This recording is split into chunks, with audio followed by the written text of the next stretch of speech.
Okay, hello, welcome to this video. We got a serious situation going on in Ukraine. I've been following it for the past couple of hours, and this is a really bad situation. And it's in Zaporizhzhia. Can't pronounce it. I do apologize, but if we Google here, you'll see that we have a Europe must wake up as Russian slowly sparks fire at a nuclear power plant.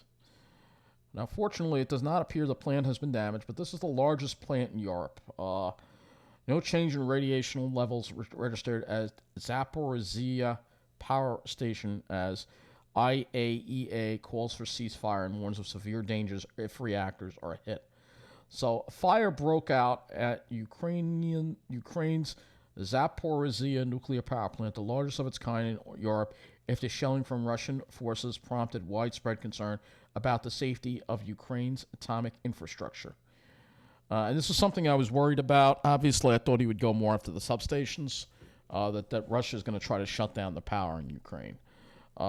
Ukrainian authorities later said the site has been secured and the reactors were safe, and the IAEA said the fire has not affected essential equipment. However, the incident underlined the dangers of a nuclear power in the plant in the midst of a conflict. And this really just goes to show you how far Russia and Putin are willing to go, as far as the Russian commanders and Putin are willing to go. And this is why I stand by what I said earlier, that we should have been there to stop this from happening. Because it could get a lot worse because we didn't act soon enough to stop this. All right? This is not just Ukraine's problem. It's Europe's problem. Europe must wake up now, said Ukraine's president Volodymyr Zelensky said in a video statement. The largest nuclear station in Europe is on fire. Right now, Russian tanks are shelling nuclear units. Those are the tanks that have thermal vision, so they know where they are shelling. If there will be an explosion, it will be the end to all of us. The end of Europe, the evacuation of Europe, Zelensky said. And this is why I said before, only immediate action of Europe can stop Russian troops and prevent the death of Europe from this disaster at a nuclear station. He accused Russia of resorting to nuclear terror. No country other than Russia has ever fired on nuclear power units, he said. This is the first time in our history, in the history of mankind, the terrorist state now resorted to nuclear terror. A spokesperson for the nuclear plant, Andrei Tuz, said one of the reactor blocks had been struck in the bombardment. In a video posted on social media, okay, let's get to that video right now. Actually, I should have done incognito. Hold on. It's not, because we know Twitter doesn't like it when I go there. So let's, here's the video right here. So let's. І АЕС триває. Вогнеборці не можуть дістатися місця загорання та ліквідувати наслідки.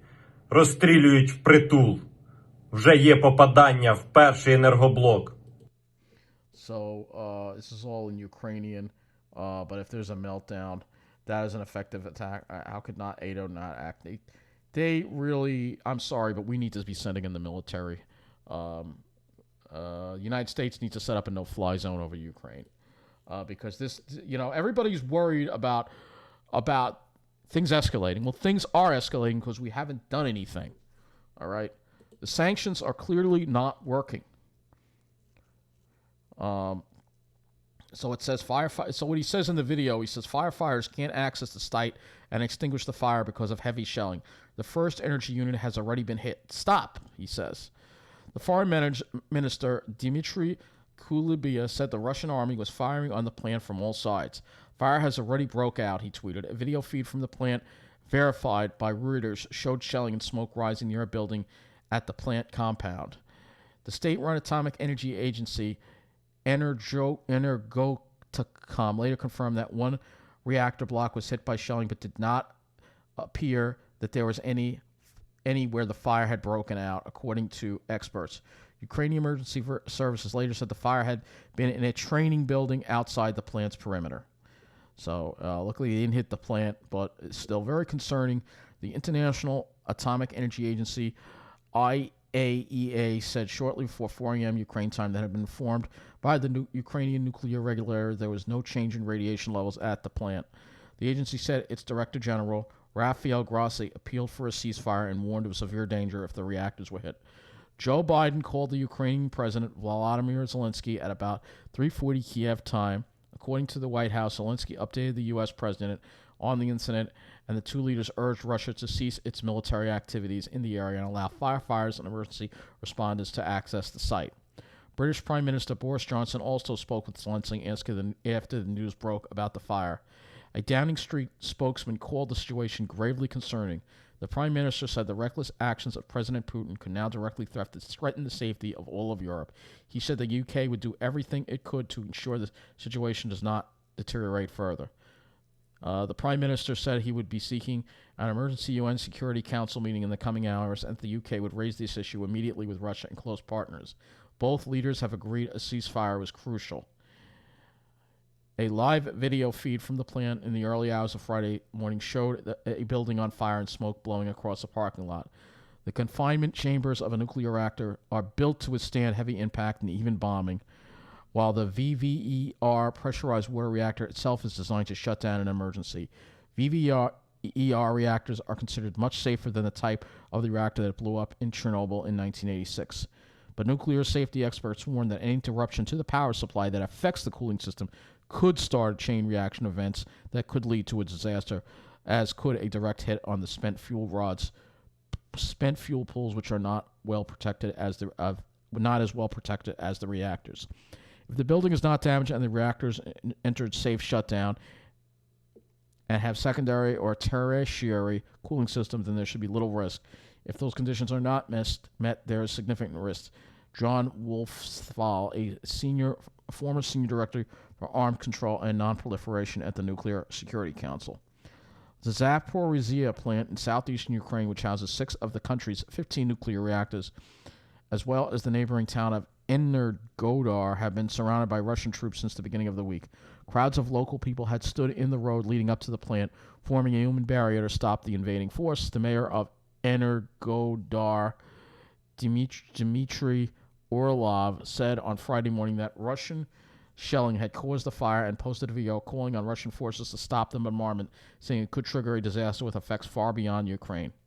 Mariana Bugirin, a Ukrainian expert at the project on the managing the atom at Harvard University's Belfer Center, said, saying that a reactor building hit doesn't tell us much because the most vulnerable part of this is the electricity and the water supply. If the electricity is taken out, the backup generators kick in. But if those don't kick in on, or their diesel fuel is set on fire, for example, the pumps can't pump cold water into the reactor and into the spent fuel rods. That's necessary to keep the nuclear reaction moderated. Otherwise, the water will boil out and the core will go critical and explode. She said confinement chambers were designed to withstand some level of impact and could stop the release of radiation even if the core exploded. She warned, however, that the pools holding spent fuel rods could be more of a worry. The fuel there is not as active, but they are usually overstuffed. Less active but more tightly packed material is also dangerous if the cooling system fails. And spent fuel rods are not covered by hardened concrete confinement chambers. So this is the article from The Guardian. I'll put the link below. But this is a big concern here that I'm very concerned about it. And if we just look at what's going on in Ukraine right now, and they've damaged civilian buildings. We can look at some of the. Let's see, they have some pictures here. You go of some of the civilian buildings that were built. Russia keeps saying, "Oh, we're just attacking. We're just attacking the military infrastructure," and they keep saying that. They keep lying. Nobody believes their lies, and even if they say there's a ceasefire, they probably won't. They're going to keep going until they're stopped. The only thing that is going to stop Putin is the world responding, going to Ukraine, and throwing Russia out of there. All right? And people say, well, the nuclear threat. Well, we're not going to point any nuclear weapons at Russia. If Russia, everybody's worried that Russia's going to take that risk. But something's going to have to be done because this is something that's very concerning. So let's take a look at this plant right now. I got the maps up here. I found Zaporizhzhia, and we'll see. Should be able to easily find this plant. I guess I should have uh, looked earlier, and I'm assuming it's by the river somewhere. Um, and we're gonna find this plant here. I don't think that's it. Um, it's somewhere around here. It's probably over here somewhere. Let's see if we can find it on here. I should have looked. I should have looked before. I might have to pause the video while I look for it. I thought it was going to be right along the river here. They say it's the Zaporizhzhia nuclear power plant. Let's see. Well, we'll try Google, see if that'll tell us anything.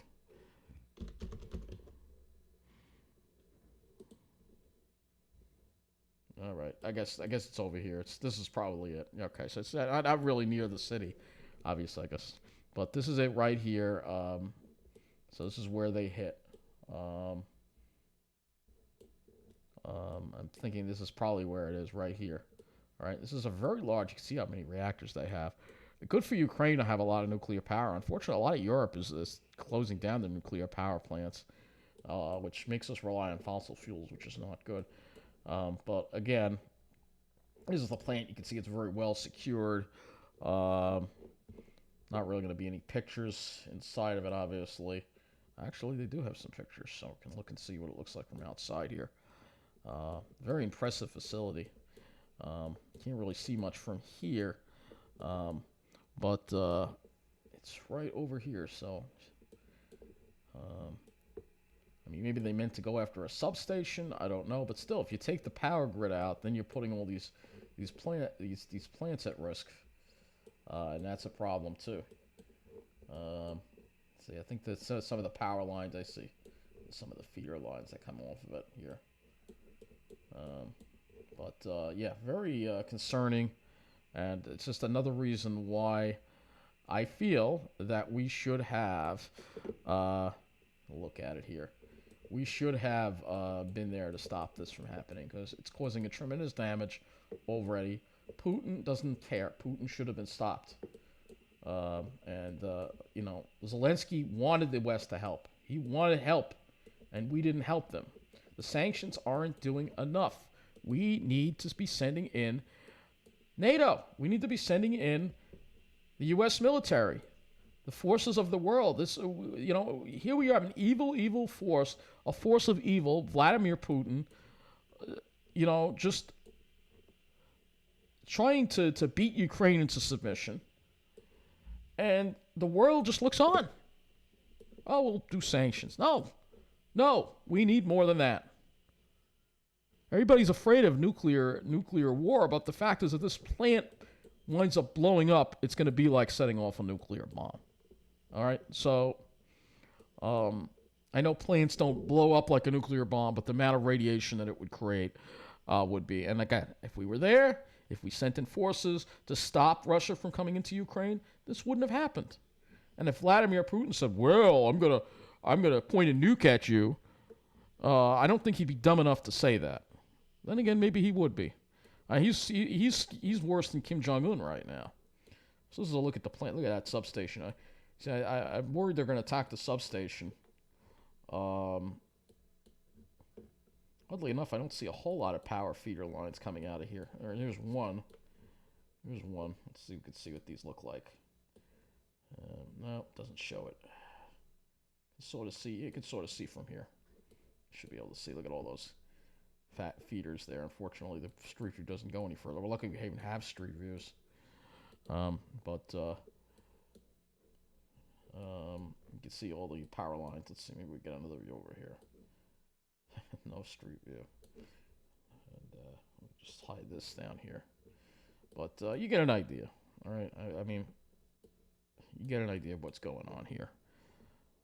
Again, not really a whole lot of views of the power lines, but you can see the way they're coming out of. So it's these have to be protected. All these structures have to be protected. It's a very big power plant.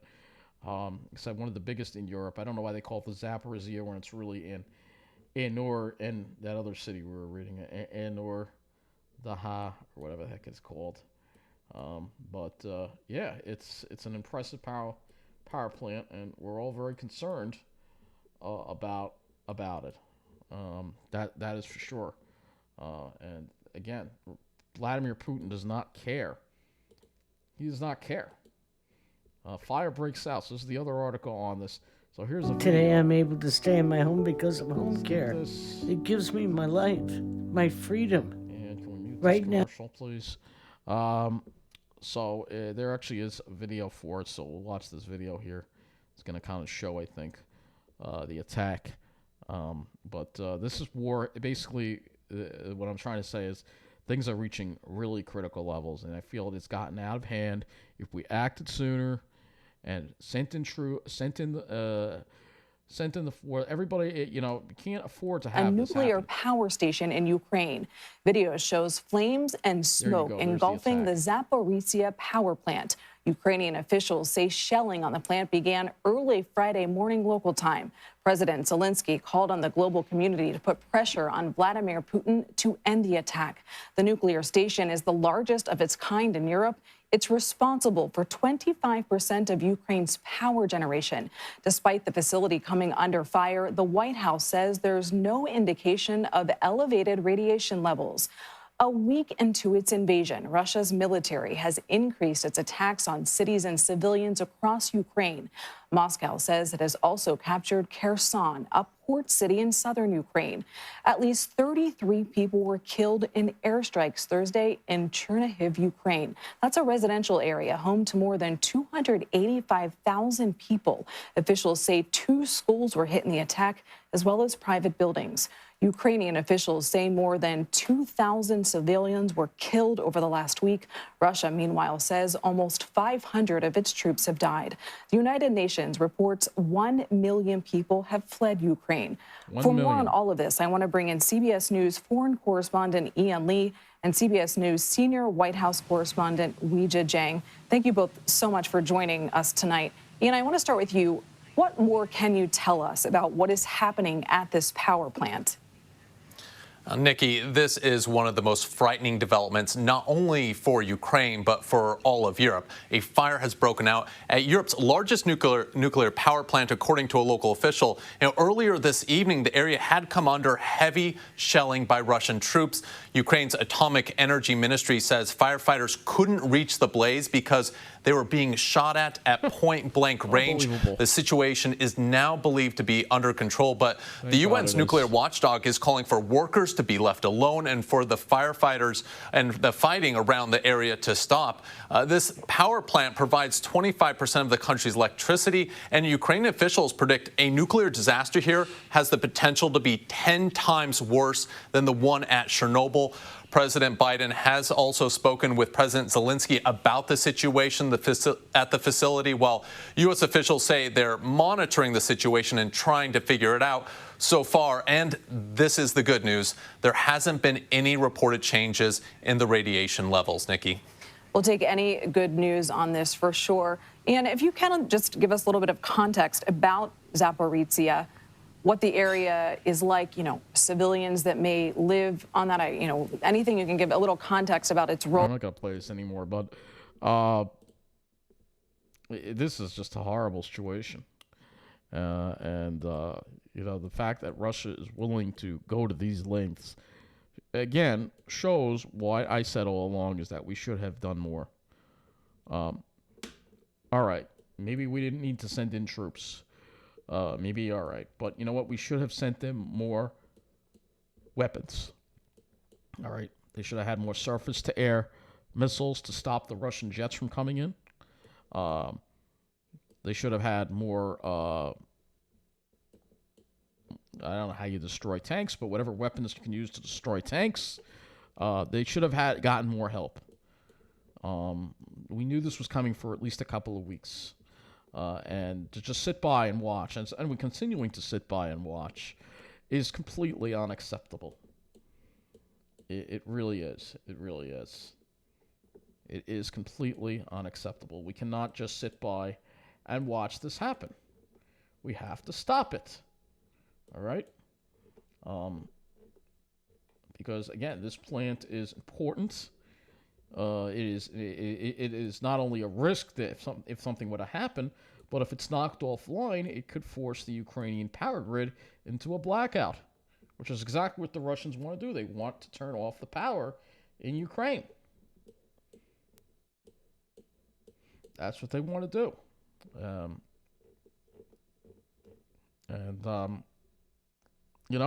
This could have been stopped. This could have been stopped if we were more proactive. But everybody was only the people that were only the Ukraine government and the president of Ukraine know how serious this is. I think the rest of the world still doesn't get it. We need to be sending help now. All right.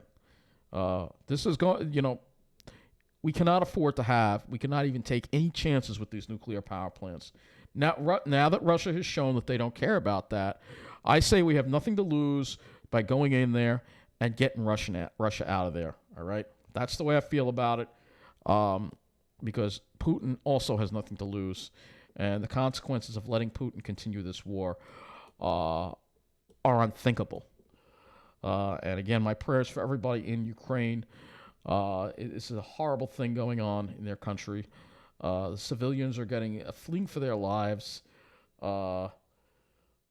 Civilians are getting hit. You can look at all these images here, again, of some of the war crimes that Putin has done.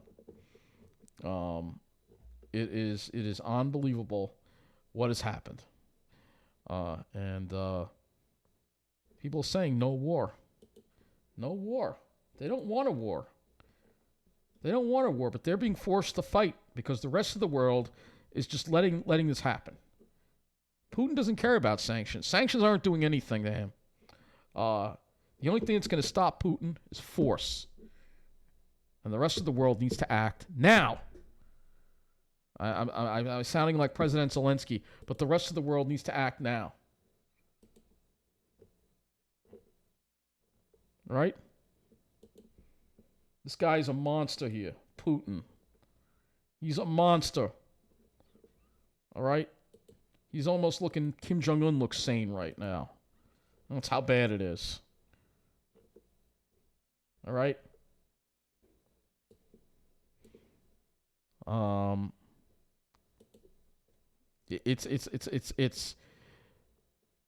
It's terrible.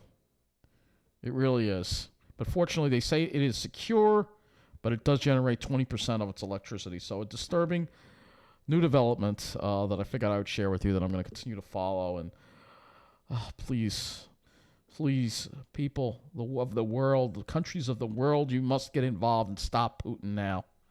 All right? Sanctions aren't enough. We need a no-fly zone. We need Russian troops expelled from Ukraine, and the world needs to help Ukraine do it. That's going to be it for this video. Thanks for watching, and prayers for peace and my prayers with Ukraine. President Zelensky, stand strong. I know the world is almost leaving you hanging out to dry in a lot of ways. All right, keep up the fight, man. I know keep up the fight. You're the only thing that's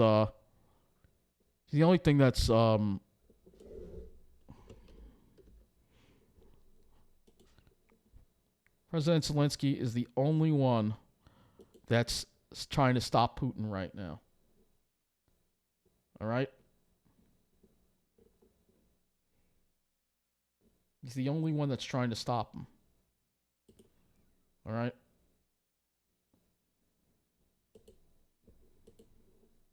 All right? He's the only one. This man right here is standing up against Vladimir Putin and using force to stop him while the rest of the world just, plays around with sanctions. All right? He is literally trying to stop evil. All right? So that is why Vladimir, I can't pronounce his first name, but Zelensky, you are my hero. Thank you. You're literally trying to save the world right now. Take care, and thank you for watching.